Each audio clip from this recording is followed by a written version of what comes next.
ஐயனார் துணை சரியில்ல. அடுத்த வர எபிசோட்ல வீட்டுக்கு வந்த உடனே நம்ம எல்லாருமே ரொம்பவே வருத்தத்தோடு இருக்காங்க. பல்லவனை எல்லாருமே சமாதானம் பண்ணிட்டு இருக்காங்க.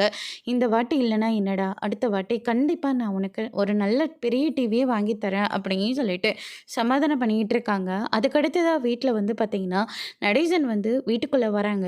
அப்போ பாண்டி எல்லாருமே பார்த்த உடனே ரொம்பவே கோவப்படுறாங்க.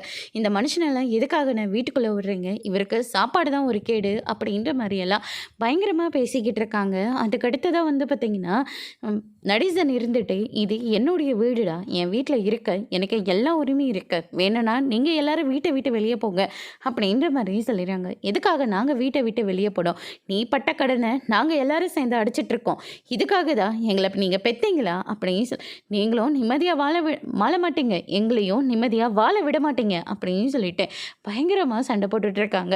அதுக்கடுத்து தான் நம்ம சேரன் இருந்துட்டு, போது நிறுத்துங்கப்பா, எதுக்கு எடுத்தாலையும் நீங்கள் கட்டின வீடுன்னு சொல்லிகிட்டு இருக்கீங்க, இது உங்களோட வீடு தான்ப்பா, நீங்கள் இந்த வீட்டில் சந்தோஷமாக இருந்துக்கோங்க, நீங்கள் பட்ட கடனெல்லாம் எங்களால் அடைக்க முடியாது, நாங்கள் வாழ்கிறது இங்கே பெருசாக இருக்குது, இதில் நீங்கள் ஒவ்வொரு விஷயமாக பண்ணிக்கிட்டு வருவீங்க, நாங்கள் எல்லாத்தையும் சமாதானம் பண்ணிக்கிட்டு இருக்கணுமா, அதெல்லாம் இதுக்கு மேலே முடியாது, இந்த வீட்டில் வேணால் நீங்கள் இருந்துக்கோங்க, நாங்கள் வேணா இந்த வீட்டை விட்டு வெளியே போகிறோம் அப்படின்ற மாதிரி நம்ம சேரன் வந்து சொல்லிடுறாங்க. அதோட இன்னைக்கான பிரம்ம முடிச்சிருக்காங்க. இனி ஐயனார் துணை சரியில்லை, அடுத்தடுத்து என்னெல்லாம் நடக்க போகுதுன்றதை வெயிட் பண்ணி பார்க்கலாம். தேங்க்யூ.